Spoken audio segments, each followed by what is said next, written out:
Herspiration Happy Hour. Happy Wednesday and welcome to another episode of Herspiration Happy Hour. This is your unapologetic diva, Dr. G.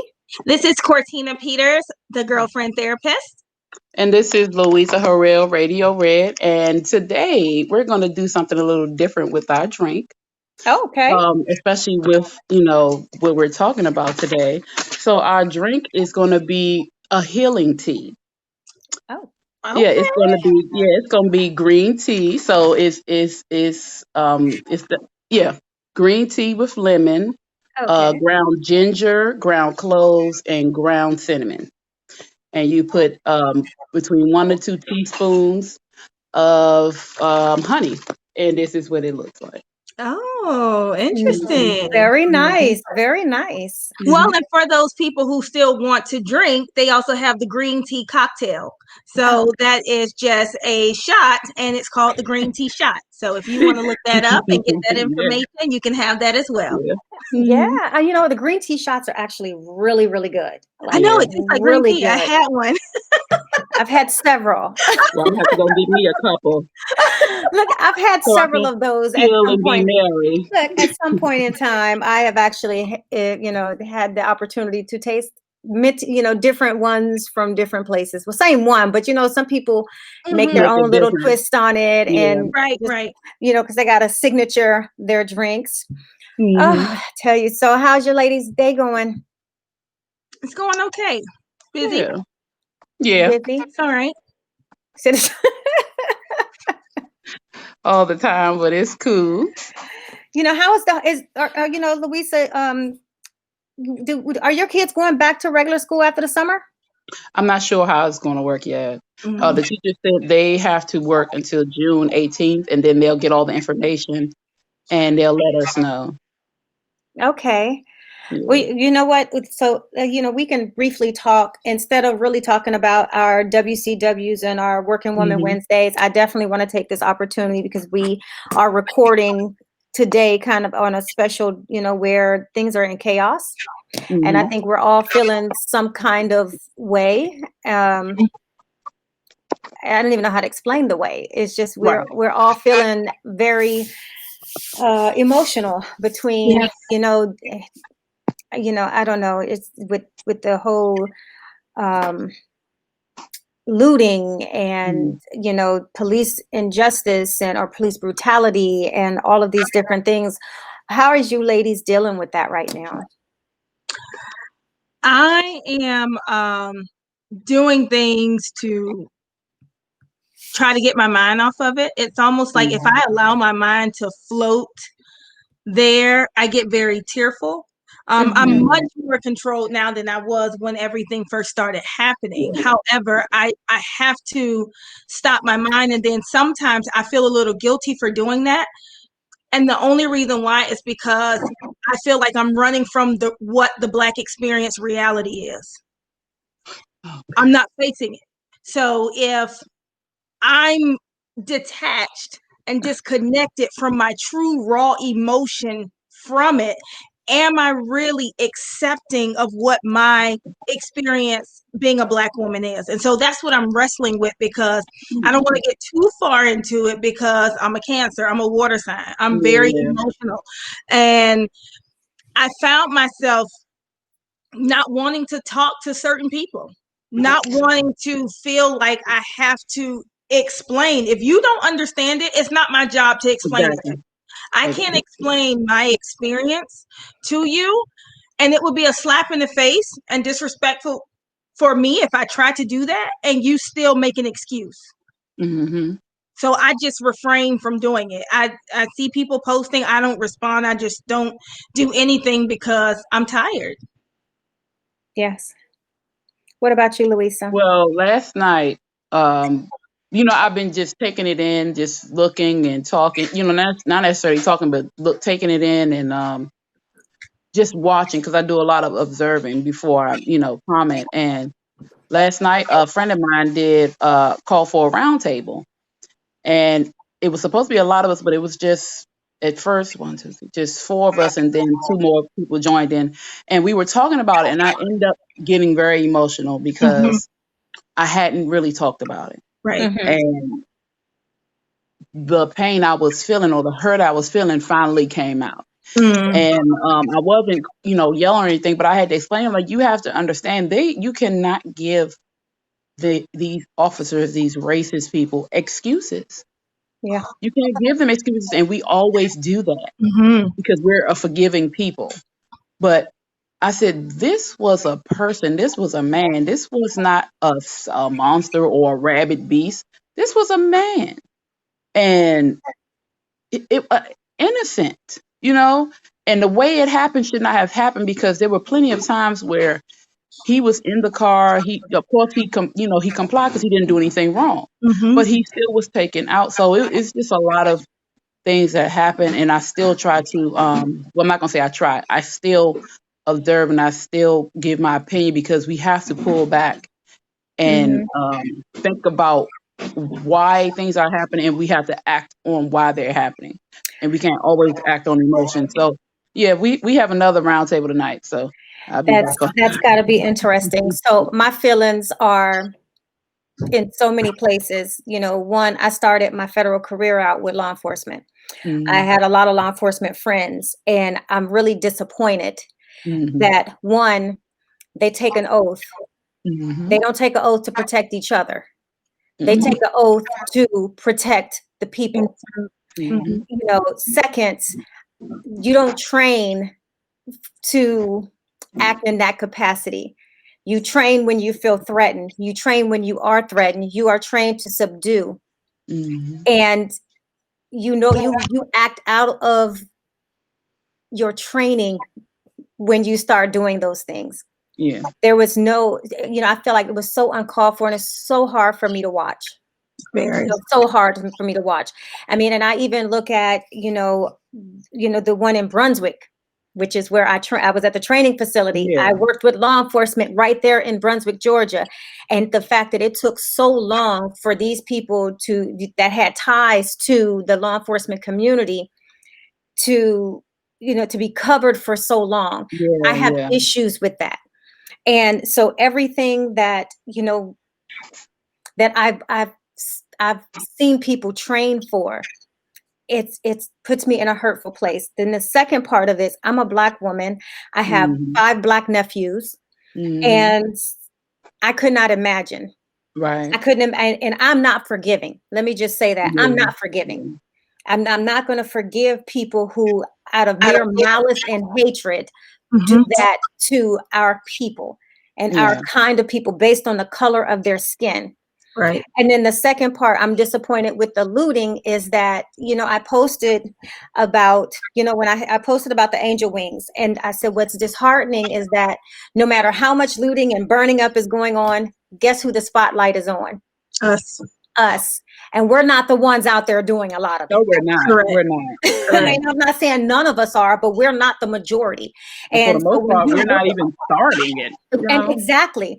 But this gives opportunity to shine light on the people who are really terrorists in this world. It is not us. We, and we have a right to peacefully protest. And let me just say, our president is hands down, the worst person in the world when in a peaceful protest, you go that far. And we, Louisa, you and I live in the nation's capital. And I commute down there. I grew up down there. And this is by far the worst. And people peacefully protest all the time. And then for him to, use his power for, and not even real power, but just use his leverage of his position to do such malice to innocent people. I mean, and kids was out there, and that's what you do. There was also a lady out there doing the news in one area, and they was throwing flashbang, and she got hit. Someone got hit. Yes, she did. And I just thought to myself, what the fuck is really going on with our world today and our leaders today? It's just, and I sure enough hate to say to some of the stuff that went through my mind about the things that somebody, where the person they need to be attacking, when he sat up there and tried to go with a Bible, I'm like, is there not a sniper in this world right now? Right. Honestly, that's how I sincerely felt. I feel like he's fanning the flames of hatred. And I'm reminded the world will never allow us to forget the Holocaust? Correct.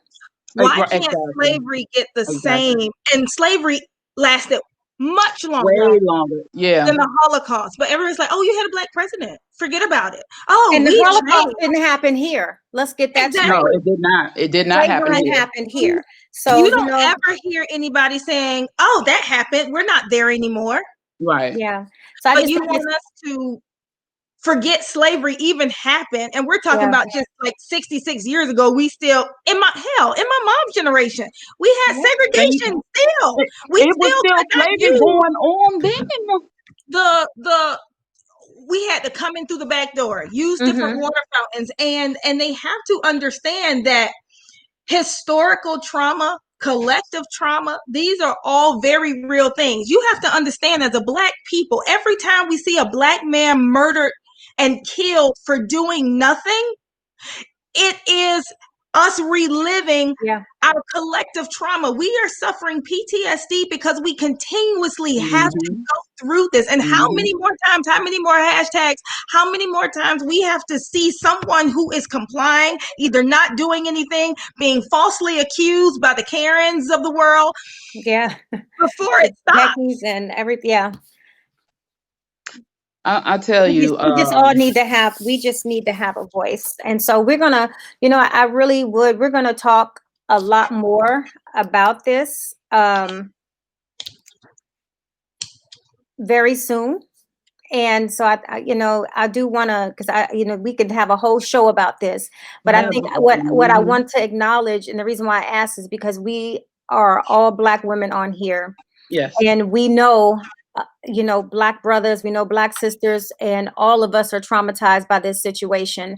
And I feel like this one really does need an entire episode by itself.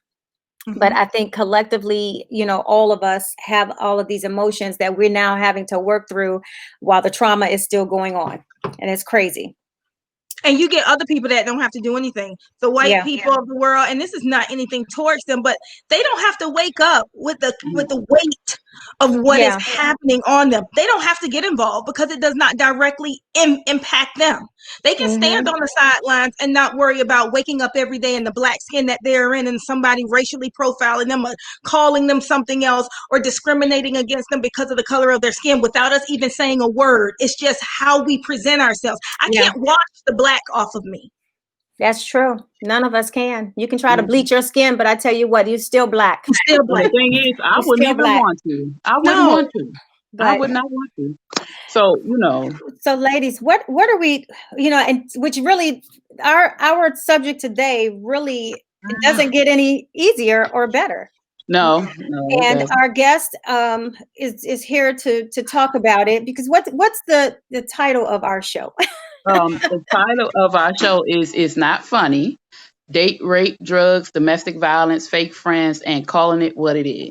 Like, we've already called one thing what it is, and so we're getting ready to bring our guest on, who I know who is absolutely amazing. Oh, beautiful! Oh my goodness! Hello. Good evening, y'all. Good evening. Put everybody's name on here. Good. So should I go horizontally or vertically? Either way, whichever way makes when the young lady was just talking before, it was horizontally, and I was like, okay, well, let me get and move the things. And I tried to think, I was like, okay, is my phone on do not disturb because I don't want to be interrupted. First of all, I just want to commend you the passion. I don't know your name, and I'm gonna get to know your name in just a second, but I had to just breathe it in because I was like, I'm gonna be crying by the time I get on. Yeah. Cortina will do that to you. Cortina is a therapist, so she sees things differently. Okay, I'm like, she doesn't look the same from the picture. Okay, but I'm wrapped up. I'm all Black power. Look, you should have seen me last night. Look at my picture. This is Yep. This is in my house. So you all, first of all, let me introduce you all to Miss Katrina Pope.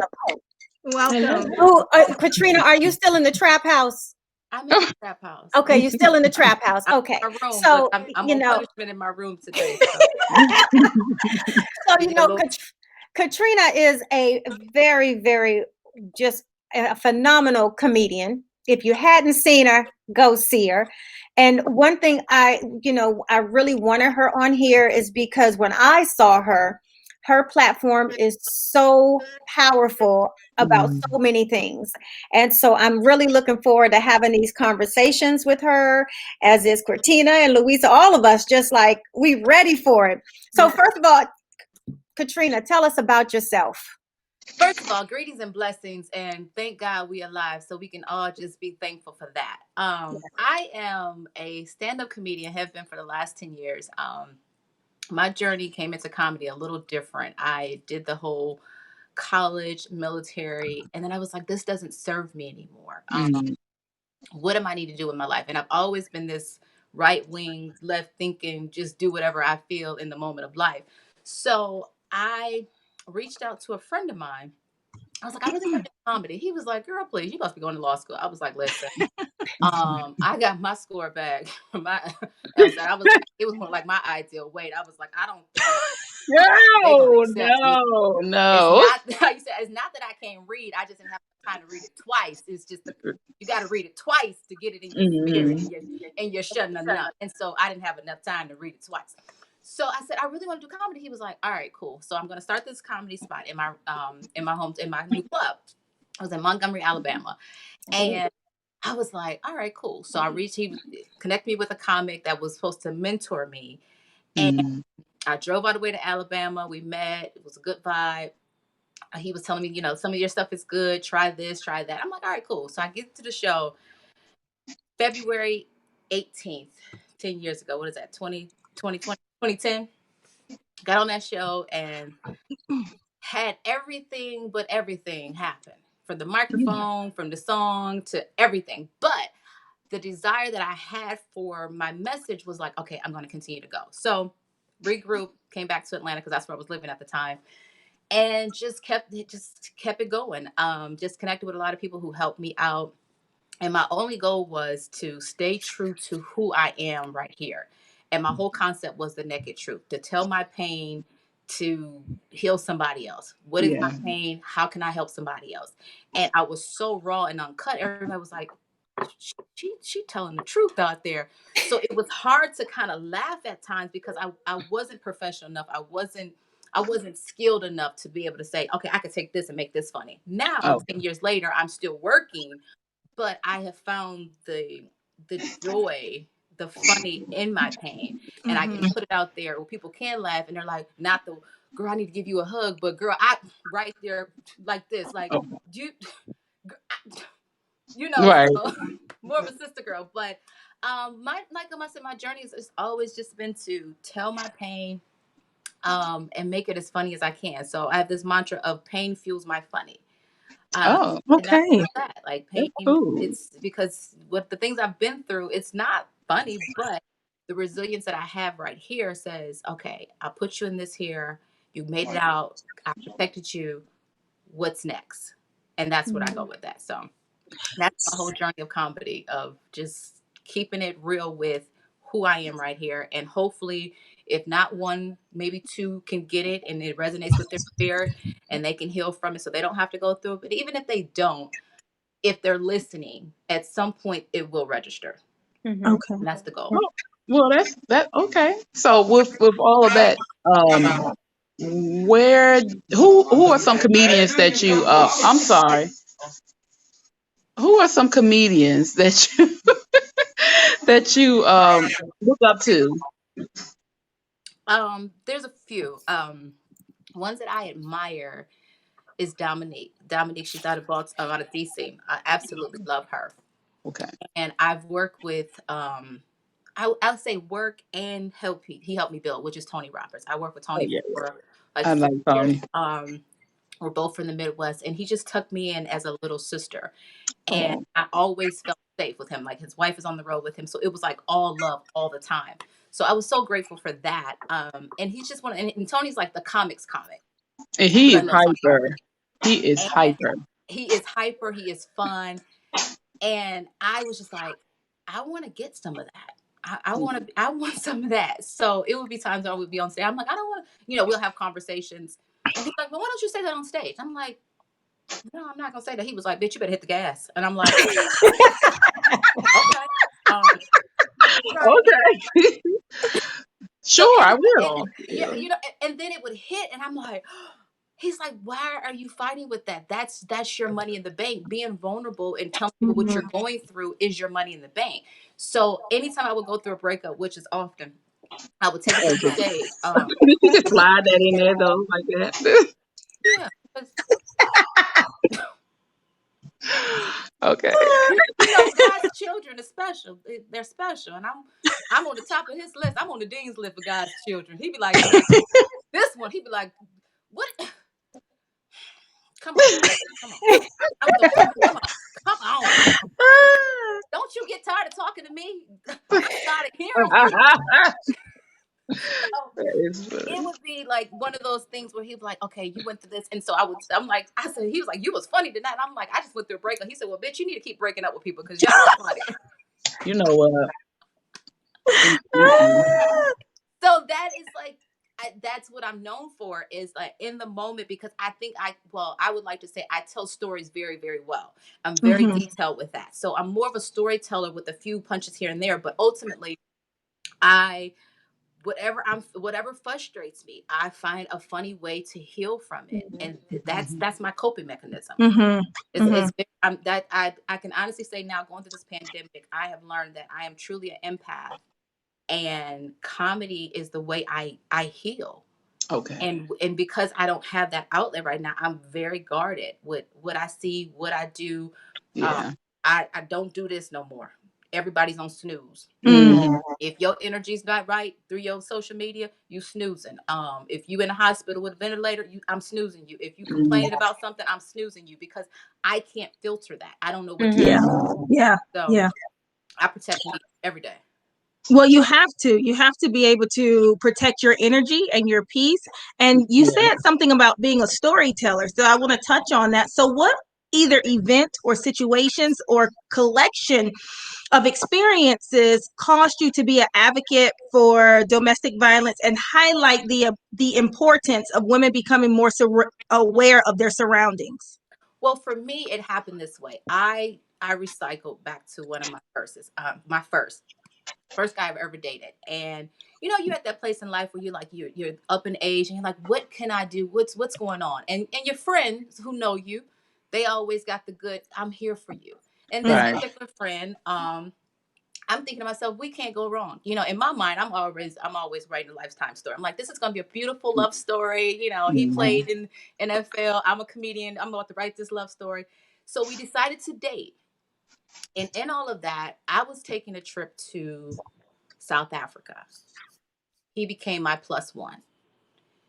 I knew he had some issues. He had some drug issues, and I'm like, okay, well, this is my friend. I'm not gonna speak for nobody but me. But this black girl is a DIY. She fixed everything, so she thinks. But I'm qualified because I didn't go to school for that. But I feel in my spirit, if you say you need me, I'm gonna come through for you. Right. So he's telling me, I'm doing drugs, and I'm like, okay, listen, let's table the relationship side of things, because I can't be your woman and help you navigate this addiction. Let's separate those two, because the moment that my heart is in it, I'm not going to understand your lashing out. Like, I'm not going to understand that you saying XYZ today and you're having a moment. Right. I don't understand, because I'm thinking you're a grown person. You should be able to restrain yourself. Right. So I seen some signs early on, but I'm thinking, we've been friends since we were kids. How dare you? Would never act like that towards me. Right. Well, soon as we got to South Africa, so we went to South Africa, and I had even requested that we postpone the trip because I just didn't feel that he was healthy enough to travel. But he was like, I really need this. And I'm like, okay, well, I'm being supportive. Since we've tabled the relationship side of things, my heart is on pause. Like, I'm just your friend. I'm in it as your friend. The whole trip, he's ornery, just moody. As I say, his crackhead attitude had showed up on the flight, and it was a real crackhead attitude. So by the time we got to South Africa, he was frustrated about something. So, and what I also didn't know is that when a person is limited to with drugs they can take, they become excessive drinkers. So now we're in the country. He's at the bar, and he's drinking and he's drinking and he's drinking. So in my mind, okay, it's cool to have a good time, but at some point you need to curtail it, because you're now acting out of character. So now we're over there and he's just being loud and obnoxious. And so I'm thinking, as your woman here or your friend, I'm here to protect you. Let's remove ourselves from this situation, because now we're looking like two American fools, loud and obnoxious. And I'm like, listen, we're over here in South Africa where Nelson Mandela just wanted a little peace and quiet. We can't use our outside voices in this inside, so we need to act like we got some sense. So in the midst of all that, he's going back and forth. He's yelling and screaming. So I finally get him to the hotel, in this hotel, where I'm like, listen, let's just calm down. If we want to drink here in the confines of our own room, that's fine. But we cannot put ourselves at risk, because now he's aggressive with everybody. He's wanting to fight the manager. He's aggressive. Like, he don't care who he goes after. So as we get to the room, once we get into the room, I'm like, listen, let's just calm down. And he squared up on me. And I'm like, oh, this gonna get ugly, and I don't I don't Yeah. you know, and I say this jokingly. I was like, I'm a military trained girl. I'm like, okay, I know if I lock one leg and leave with my powerhouse, I can get a 2 good licks in, at least 2 good licks in. Like, but something happened in the midst of the 2 good licks in my mind trying to come together, that my leg got loose and I was losing the fight. And I was like, oh, I'm losing this bad. Like, I'm in the suitcase losing it. And so I'm like, okay. So, but even in that, my adrenaline was going, my desire was still to protect him. Like, because now he's trying to get out the room. And I'm like, you are going to go to jail here. And I don't know the rules here. You're going to go to jail. So my desire was to stay with him. Even though he's assaulted me, I'm like, I cannot leave him. If he leaves, I don't know what's going to happen to him. And that to me was going to, I wasn't going to be able to set with that. So I finally got him to calm down after I followed him around for like an hour of him being belligerent, cursing me out. I was like, listen, let's just go back to the room. By the time we get back to the room, he falls out, passes out drunk. Next day we get up. He wake up as if nothing happened the night before. No recollection of what happened. No humility. And when I'm telling him, he's like, oh. Really? So at that moment, I was like, okay, not only are you disrespectful, but you don't like me. And in that moment, I was like, how did I really miss all of these signs? Like, you don't like me as a person at this point, because not only did you disrespect me, you have no remorse. Okay, now we got to deal with rubber on the road. Now, to know me is to know I am what you call a true Scorpio.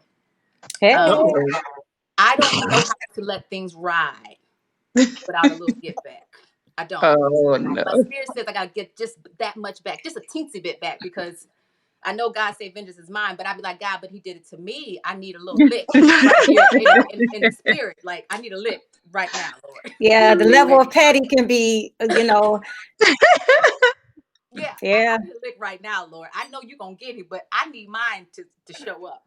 So I'm so honest with who I am. So the next day, I reached out to some friends that I knew in South Africa, and they came and got me. And at that moment, I was like, this is really happening.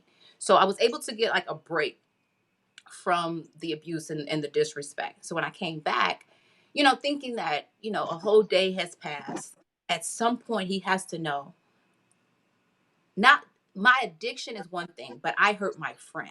You know what I'm saying? At some point I was thinking he's going to be like, you know what, Trina, I am so sorry. And I did not realize I thought he was going to at least take some type of ownership of what he did, but there was no ownership. And at that moment, when he flipped it back on me, like, and you would probably try to get me arrested. And I said, wow, you're that narcissistic to think that I would try to get you arrested today, not last night. Like, I endured all that last night, but we're in a new day and you're still and with you. I said, okay. So my get back spirit came in full effect. My get back spirit.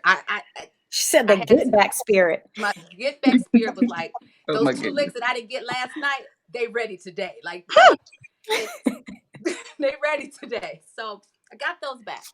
But that just wasn't enough for me at the end of our trip. Because, at some point, he still hasn't humbled himself. He still hasn't taken accountability. And on all of that, like, the final blow was,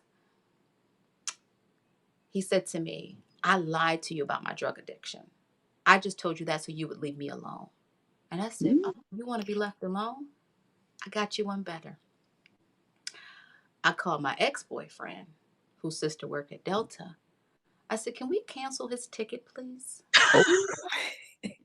Yeah. Yeah. Yeah. Yeah. So when I end that joke, I always say, I said, I can imagine when he got to the gate and he was greeted by the most kind South African woman. And she said, sir, I am sorry to let you know your ticket has been canceled. And a note that reads, you have fucked with the wrong one. That's where you go. Whoa.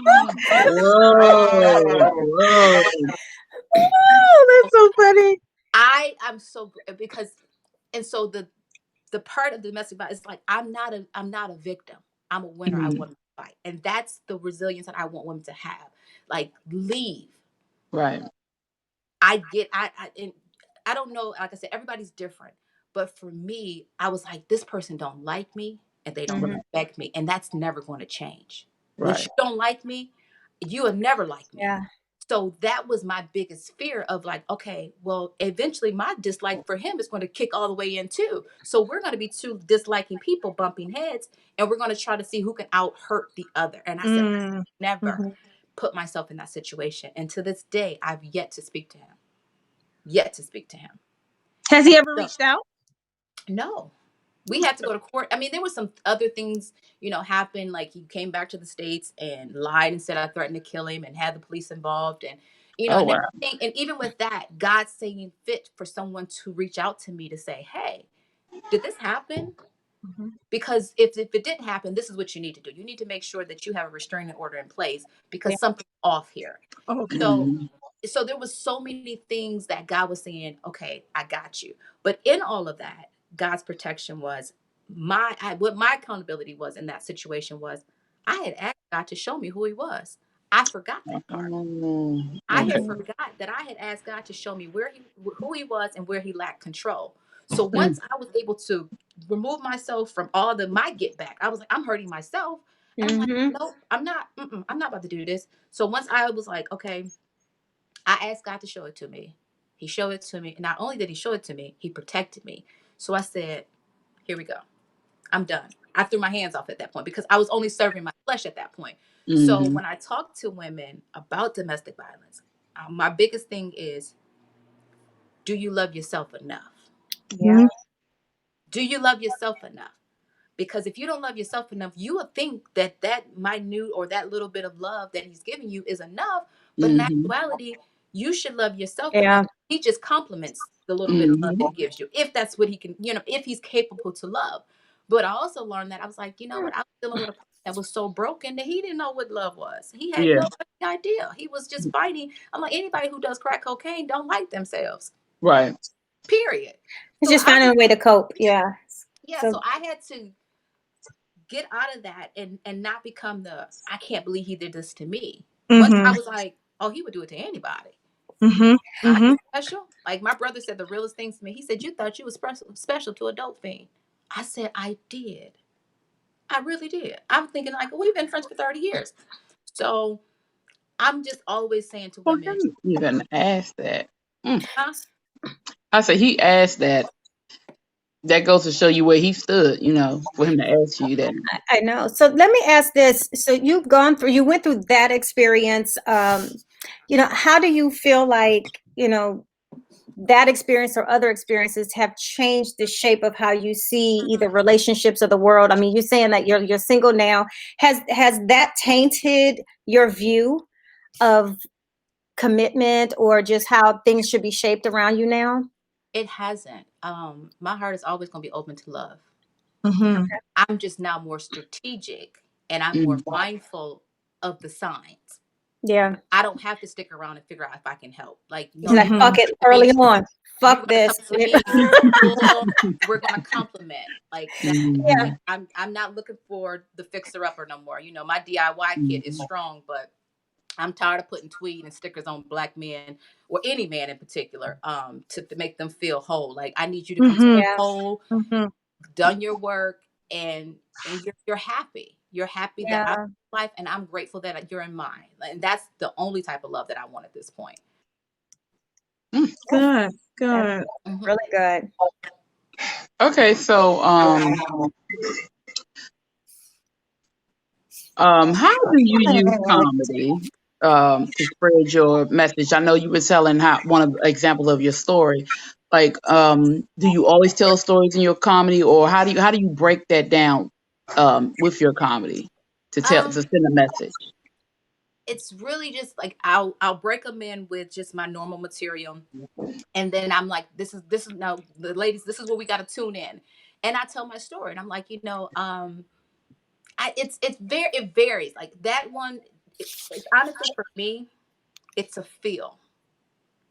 If they're not rocking with me in certain jokes, I know that that level of vulnerability may not be received. So I pick and choose how much I'm going to give. Mm-hmm. And that's been and because it's so heavy, and Yeah, then I also look at my audience. Are they yeah, older women? Some older women in my audience are like, oh, we ready to rock and roll on this fool. And then the young girls are yeah. like, oh, I've had young girls like, that would never happen to me. And in that Oh, moment, I literally, sometimes I break all of that and I just be like, listen, jokes aside, let me talk to you, because right, right, it's not funny no more. Like you're looking at me as like, this can't be real because it's never happened to me. And I always say this here: we're all self-absorbed and narcissistic to some degree until it happens to us. Like domestic violence wasn't an issue to me until it happened to me. Mhm. I've been a person who was date rape drug.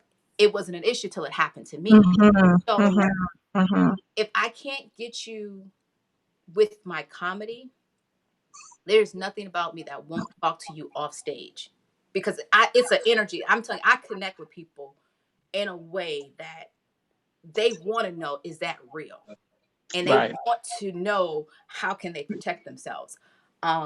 It's And then I educate people on the laws. Like, when it happened to me in New York, a lot of women didn't know that date rape, if you drink voluntarily, if you're not mentally incapacitated, it's not considered rape. Being intoxicated is not a defense What? to say you cannot consent. You would never know that until you've been through it. So Wow. if you drink voluntarily in the state of New York and you're drunk and you have sex with someone, they put something in your drink, regardless, that is not a defense to say they raped you. I had to hear that from the DA. And I was like, It's crazy. New that's York has some very flighty, sticky laws. And it's because they do, yeah, what how those laws are made to yeah, protect them. So, yeah, that's just some sticky, yeah, oh, yeah. And it's like, for me, and I had to tell women, I said, I'm 42 years old. It happened to me. And it was so crazy. Like, even when it happened to me, about 3 weeks later, I was in Connecticut and I was sitting next to this young lady, and there was like three guys around him. It was one old creepy guy, Mm. and he had his back to the bar, and her drinks were to the right of him, I would say. And he moved it. He did something real fast. And I nudged her very slightly and I said, do not drink that. And she said, are you trying to help me? I said, I'm doing just that. I said, pour that drink in this water, slide it to the bartender right now. And she was so receptive. She said, thank you. I was Mm. appreciative because here I am, a Mm-hmm. stranger. I've Mm-hmm. nudged you. And in right, this climate, it's like, what you touching me for? Like, right, right, that right, seems like right. that would have responded like with a loud response. But it was the way I touched her, and I would like to say I nudged her in a caring way. Okay. Mm-hmm. And she immediately turned to me. She said, are you trying to help me? I said, I'm doing just that. Thank you for receiving it. Right.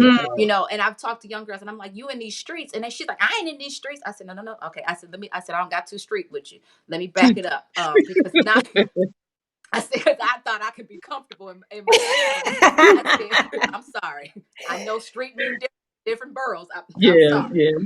I said, when I say to you in these streets, please remove any negative connotation that I'm saying with that. Mm-hmm. I need you to understand, right now, you're sitting at a bar. You're in these streets. And the Mhm. moment that you put your guard down, Yep. it can happen to you. And I said, and I want you to be vigilant at all times. it happened to me at 42. I'm thinking I'm grown. I'm exempt. I'm exempt from getting my cootie cat snatched. Right. You can ask me, you know. You don't think nobody wanted it? That you don't think nobody wants you? I be feeling that way sometimes too. You know. So. Like, no, Say what? No, I know somebody always want this. Look, I'm just saying. You know, okay, man. I know that, but I'm just saying. You know, you had your mom. You like, you know what? Ain't nobody think about me, and you know. At least on that level, they like. Pam I'm said, like, not you I. grown man. You should be looking at me like, listen, I find you attractive, and I was wondering, and I might tell you, you know what? I always feel like clubs got predator nature somewhere Yeah. lurking, and so I'm always on high alert when it comes to things. That's why normally if I do drink from a glass, I monitor that sucker, but I try to have beer because it's a little bit harder to try to be sneaky to get into the. You got the Smart. You better be really on Yeah, it. you Trying really to. gotta. You be like, Yeah, so I do. You know, I do try not to. You know, have open glasses where if I know I'm going to be distracted. yeah. Very much so. Yeah. And it's scary, you know. You think as a woman that nobody would do something like that, and then to find out that it was the chick that I was hanging with that orchestrated pretty much everything, like that was a part of it, and I'm like, wow, like how mad? What happened to you? And so, you know, Did you beat her ass? I Oh, I'm sorry. I'm sorry. you know what? And I'm gonna tell you why. No. Let's be real, because here's the thing with me where I'm learning in life. I had to take the same approach that I had to take with Cuckoo Bird. God protected me. Mm-hmm. And if I give you that reaction to drag you down 3 pissy alleys, I'm gonna go to jail for a long time, because I don't know if it's gonna be a beat down or a beat down. You know what I'm saying? Like I had to think like, this person is wounded, and even if I do that to her, she's so damaged that she's not gonna get it anyway. All she's gonna think is somebody jumped on me. So I'm like, she has to change her mindset to even want to be around a person that would be that type of vile person. You know what I'm saying? So that'll happen. And God covers. Got to take care. Oh yeah, no That's doubt. what I had to put in my heart. Don't get me wrong. All those thoughts rolled through. Oh, I'm sure. I would have acted first in that moment. I know me. I would have acted and thought about that shit later on. I mean, there's certain levels of respect and disrespect, and it's hard for, you know, that's that Scorpio nature. I'm either at 1 or I'm at 100, and there's no in between when it comes to me being mad. You either got the good me, or you got the me who don't need to be drinking it, because that's a whole nother. That's like me on like 8,000, where my tolerance is so little. So, you know, let me ask you this: do you get support from other comedians about your message? Yes and no. Some have supported me by reposting. And then I've had some take a negative approach. So, you know, it's a 50-50. My male comics, they support. We're more vigilant now. You know, it's, if I'm on a show with them, they're more vigilant. You know, and then there's some women that just, and like I said, if it never happened to you and you already have a level of disdain for me, and that's what you got. So I don't expect certain women to support me if they're already fighting themselves. You know, so I take it with a grain of salt. But the ones that's supposed to support, they do. The ones that are supposed to reach out and say, "I'm sorry that happened to you," they do. And the ones that say, you know, whatever. God bless you too, because I see where you are, and I God forbid if something happened to you that way, and I would pray that I won't give you that. Excuse me, thank you. So you know what I'm saying. I'm just, at the end of the day, when you go through things, you just have to always know that everybody's not going to understand my story. No one's not going to understand my story, and if I let someone get me off my square because they don't understand it, I'm worse than you. Okay. I refuse to even entertain. I'd be like, "Oh, you're just not there yet. I'm sorry. Catch up, baby." And that's a beautiful, beautiful sign of healing and maturity. Yeah. That you're able to do that after having experiencing the things that you have experienced. That's amazing. That's Thank amazing. you. Trust me, because the 15-year-old in me want to put some Air Force Ones on some days. The 15-year-old would be like, braid the hair back, take the earrings off. Girl, put my Air Max 95s on and be like, girl, you ready to go to work? Yes. Be like Nike, just do it. Oh. That part. Don't listen. Don't listen. Don't say. So I'm grateful for even having the courage to even share it. I fought with sharing that story because I was almost embarrassed. I was like, who gets snatched at 42? You like, people, what happened? lots of women, lots of women. And it was like the crazy thing. I had gotten so many inbox messages where like the next couple of days, the guys would text me like, my homegirl just went through the same thing. Oh. And I'm like, wow. Who is? You could what? But the reality of it is that that's a sickness within them. Yes, and it's a control thing. It's a control thing, and it's a pure sickness. And the beauty of all of that is that I got the opportunity to confront him. Oh yes. And when I tell you narcissism 101 kicked all the way in, he was like, you don't know my story. And I grew up with a mother and this. I said, listen, but let me tell you where I am with it. I said, I know what you did. And the thing with him is that I felt it the next day. Sometimes you just have those days you're like, what happened? So let me just tell you what happened. So I'm hanging out with a group of people. The particular guy, the guy who did it, I had met him 2 years prior. I didn't like him. I didn't like him. And I made it clear I didn't like him. So when I met him again, he wasn't memorable. So when he asked me, he's like, so are you from New York? I was like, no, I'm from Michigan by way of Atlanta. So the connection was his brother served a prison sentence in my hometown of Jackson, Michigan. So I said, when he said that, he's like, I know Jackson also well. And so the running joke about my hometown is it's known for the largest prison in Michigan. I said, I said, joking. I said, was you locked up there? He was like, no, my brother was. And I said, I know you. He said, yeah, you cursed me out. I said, then you did something I didn't like. Oh, wow. I said, yeah. I said, I don't just tell people off. I said, you did something I didn't like. So from there, it was, we was just having friendly banter. And between 6:45 and 7:30, something was dropped in my drink. And I know all this because I went back to the location and I seen my behavior. I was sitting with another group of people, and the girl that I was with came and got me and walked me to this guy, and I just kissed him. I said, first of all, I don't kiss in the mouth. That's way too intimate. I was like, how did I go from not liking you, having friendly banter, to not kissing you? Make it make sense. Yeah. And then he was like, oh, you were the aggressor. You took me in the bathroom. And I'm like, when I watched the tape, I'm like, no, you guided me.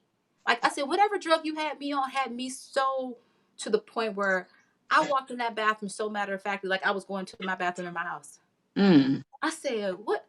Don't know how I got home. But I had enough sense to call my best friend. I talked to her the whole way home. And when I got home, she said to me, she said, call me on FaceTime. She said, something seems off with you. She said, I didn't seem drunk. She said, but something was off. And she said, and at that moment, she said, when I seen your face, she said, you just looked extremely happy. I didn't even know how to talk to her. Next day, she's like, we had a conversation last night. And I'm like, huh? Then I started doing a survey of my attire. My skirt was ripped. My shoe was off. I'm like the tap of my shoe. I said, I remember pushing him fairly aggressive. I said, I had to push you hard for the tap of my shoe to be missing.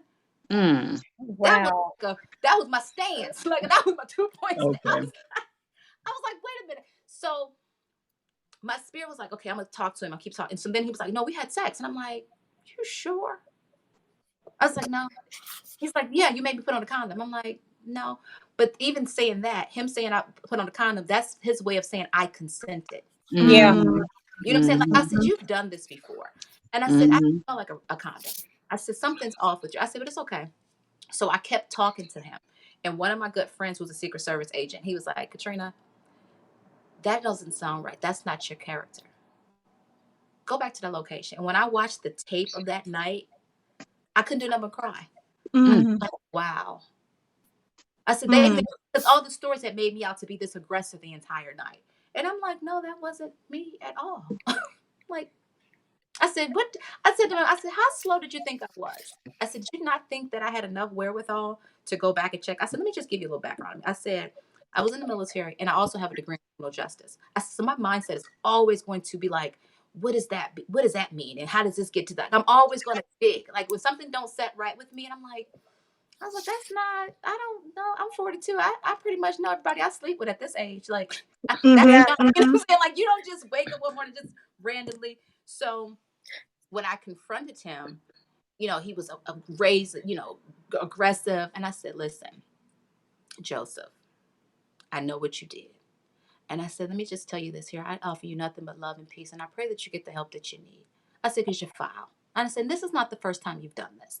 I said, and great, hopefully the next one won't take you out. But this one over here is offering you love and light. Get you some help. Yeah. Have a So, good day. let me ask this: your experience, that's a hell of an experience to go through, especially with the way that you were treated in terms of statutes that are in place. What would you like to see happen to protect women's safety? I mean, what if, because you have a background in criminal justice, apparently the system is not kind. I was a rape crisis advocate, and I know what's said when detectives come in and speak to both the advocate and the victim, and it's not friendly at all. And I was in Georgia and was a rape crisis advocate.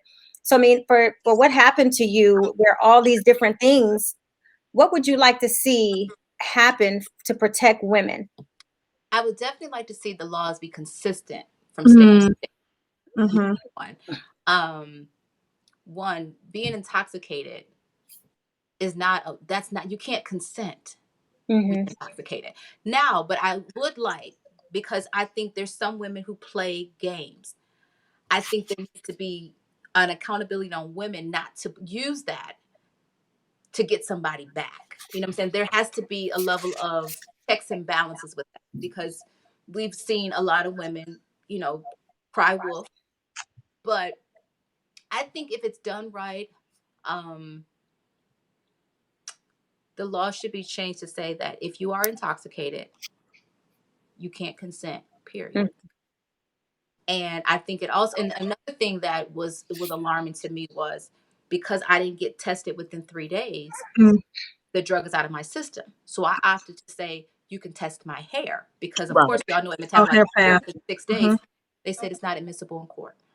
What? And not only that, it was something that I would have to pay for. So like there's a lot of things in the system that's set up to make the victim feel more victimized, and you have to come out of pocket. And it's like you have all these nonprofit organizations, but they don't have any funds in place to be able to assist people. And I was like, I was getting so frustrated, and I said, okay.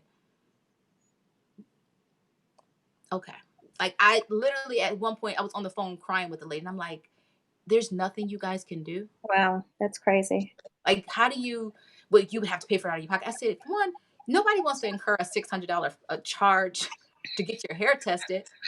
And you didn't do anything. So Right. you're I was like, where's, help me, help us. But, you know, the good thing about it is that I do have a platform. I can talk about it. I can share. I can tell women to be vigilant. I can tell women to say, hey, if you don't know that girl and she's the furniture of everybody's group, she's not the chick that you trust around your drink. The chick I was hanging with, she was the furniture of the group. And if nobody knows what that means the chick that's always around because something is happening. You're the furniture. So for me, you know, I'm love and light. I'm thinking, you know, if you've been in my home, how dare you? How could you ever do something like that? But again, Yeah. I've learned that women are really intimidated by other women's self-esteem.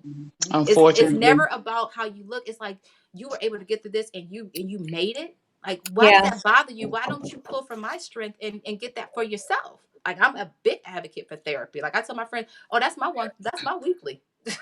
That's my standing weekly. I don't, you know, like, you have to be able to talk to people, because one, your girlfriends is not qualified to help you all the time. Right. Unless you got, you know, a young lady up here that's, you know, certified. But ultimately, we just tell you off of our own experiences, girl, this happened to me. And kind of somewhat directing you, but ultimately we really not equipped to help each other. Right. Yeah, because sometimes we have the same experience and we don't know how to. We didn't know how to help ourselves, so we're scared to admit that we went through the same thing. Absolutely. Yeah. So piggybacking off of what you just said, some of the things you want to see happen moving forward and continuing to spread your message, what's next for you in regards to your comedic career or comedic journey? Right now, I am really just staying focused to doing Coffee with Katrina. I wrote a web Okay. series called Recycle, and I actually shot it, and it's basically the story of my dating life that led up to the domestic violence. My poor dating habits, and I can honestly say at this point, just even with this pandemic, I played 85% in all of my demise in my relationships.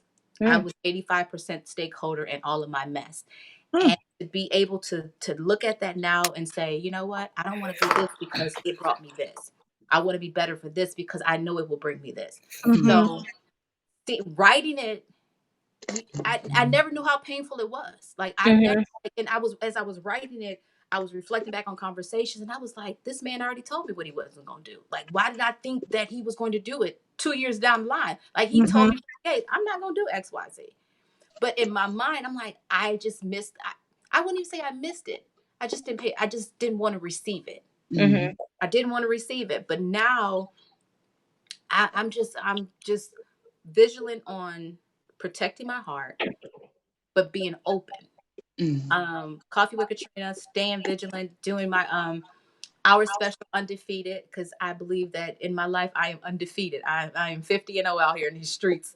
So, and just hopefully take this to a platform where I can encourage more women that look like me, that act like me, that's silly, believe in love, and had some mistakes. But at the end of the day, you're still here. You're still necessary. You're still essential. Like that's All what right. I know. You're still essential, and walk in that is just walk in that and be great. So Will you have any stand up coming up after the quarantine, or it's dependent upon whenever this? I don't know. I don't know. Right now, New York is because that's where I was going to actually do my special. I don't know what New York is going to do. I really don't know because I haven't been there, and I was supposed to be going this week, and I'm like, now it's protest. I'm like, who wants to drive to New York now? So I'm really just at this point staying happy, creating positivity, putting it out there. If that's what I can give to the world right now, that's all. That's what I have right now. As long as you inbox me and say I need you or I appreciate you, that's my money in the bank. Okay. So you know what? See, with that, you all, Miss Katrina Pope. How can your listeners or our listeners find you? I am on all social media, Katrina G. Pope. On Facebook is Katrina Pope. Follow the hashtag Coffee with Katrina, spelled with a K. That's KOFFEE with Katrina with a K. A t-shirt line, Main Girl with Side Chick Experience. I'll be selling those online. I have another one. I have mine. I do. I have mine. Experience. I had to break that down. It's a movement. I think you have to be both in your relationship. You have to be the other woman in all aspects and be the main woman. Then I have another t-shirt called Wife Motivator. For women that get in relationships and they act like they forget how to be a wife. Just hey, you always be sexy, always be fly, always encourage your man, always make him encourage you. And that's really what I have going on right now. Like I said, I am just staying vigilant, staying humble, staying peaceful, smiling whenever I can. Having me a cocktail or two. Today I was like, I'm gonna drink some tea because I think I just need a break. Look, that was our drink. That was our tea for the episode was tea, not alcohol today. Although I am having a glass of wine. I'm having a glass of Malbec. After the day I had, I needed it. That and I'm a little sunburned from from the weekend still. But it's all good. I still smile and still stay cheery. So we appreciate you coming on and having fun and hanging out with us. And I tell you, we must do it again at some point. And you all really do check out, Coffee with Katrina. You do it. You always do it at 11 a.m. Yes, Monday, Wednesday, and Friday at 11 a.m. Monday, Wednesday, Friday. Yes, Where? on IG Live. Instagram. Oh, okay. Yeah, I think I may take it to Facebook. I'm not sure yet. There's a way I can do it to be able to hit all social media. I just haven't taken the time, but I was like, IG seems to be good. That's where I'm the most there. I'm not even a face. Honestly, I hate social media, to be honest with you, but it must be an age thing. I think it really is an age thing, because I'm not a big person on it either, but I've learned to navigate a little bit. Yeah. I've learned to navigate and make some things happen. So, we are going to wrap up. Again, we thank you for coming on. You all make sure you check her out. Love it. I'm going to make sure and tag you and, promote you, especially promote your coffee with Katrina. Have any of these ladies on too. They are phenomenal. Yes. Whatever. Yeah. Like, send me a message. I would love for you guys to come on individually. You know what? Because I want to start doing something mental health for Mondays. Okay.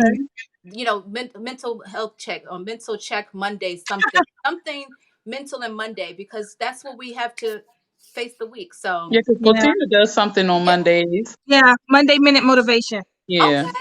Yeah. So yeah, let's figure it out. Like I said, I got a lady tomorrow does something with water, energy. I don't know. Okay. She's like, I don't know. I'm just like, okay. You're going to figure it out. Yeah, we'll figure it out. If it's meant for me to have it, we'll figure it out. So thank y'all for having me. Yes, thank you. Of course, I'll be in touch with you soon. I'll talk to you soon. All right, love. Take care. All right. Bye-bye. Good night. Remarkable. Yeah. Her energy is absolutely amazing. Yeah, I love her energy. So Cortina, where can people connect with you at, our listeners? Everyone can connect with me on Twitter, Facebook, Instagram, and YouTube at The Girlfriend Therapist, and on TikTok's Emotional Expert. And Louisa? You can find me on Facebook at Louisa Harrell and the Blue Phoenix, and on Instagram at the Blue Phoenix Hills. Okay, and we're gonna get you to eventually streamline everything so everybody can find you at one. Well, they can just find me on the Blue Phoenix. No, I'm just saying, just streamline all your content as you become your own personal brand. That's really what it's about. But having people connect with and remember you for the special brand that you are, because you are a great ball of energy. This is your Unapologetic Diva. You can reach me on Instagram, Facebook, Twitter, and TikTok at IAMDRPGURLEY. I am Dr. P. Gurley. And for Herspiration Happy Hour, you can connect with us. We are also now on Twitter. But on Instagram and Facebook, it is at Herspiration Happy Hour. And on Twitter, because the name is kind of long, it is Herspiration HH. And so connect with us, give us feedback, if you're listening, matter of fact, if you are listening on, the iTunes platform or any platform, rate us if you love us, because that really matters and it puts us up there. And we want to make sure that we are making you happy with our content that we're bringing. And if there's something specifically that you want, let us know. And the fact that we are now going to be offering a little more of the visual, so you can really see us in action. Yeah. That's the other, very special component that is now available. So, with that, ladies, it's been another phenomenal episode. And I always love our guests. And, ladies, if you are out there, it is summer. And what I highly recommend, especially with, most of the time being quarantined and the world just really starting to slowly open back up, protect your drinks. Mm-hmm. People have had time to sit at home and make pills. I'm just saying, so you just never know. Wickedness does not sleep. And don't just say, I trust my girls because I'm out there with them. Trust yourself. Be cautious and be vigilant about your own safety out here. And with that, cheers. Yes. As I posted today is not necessarily about cheers. It's about heal. Yes, well, healing. Heal.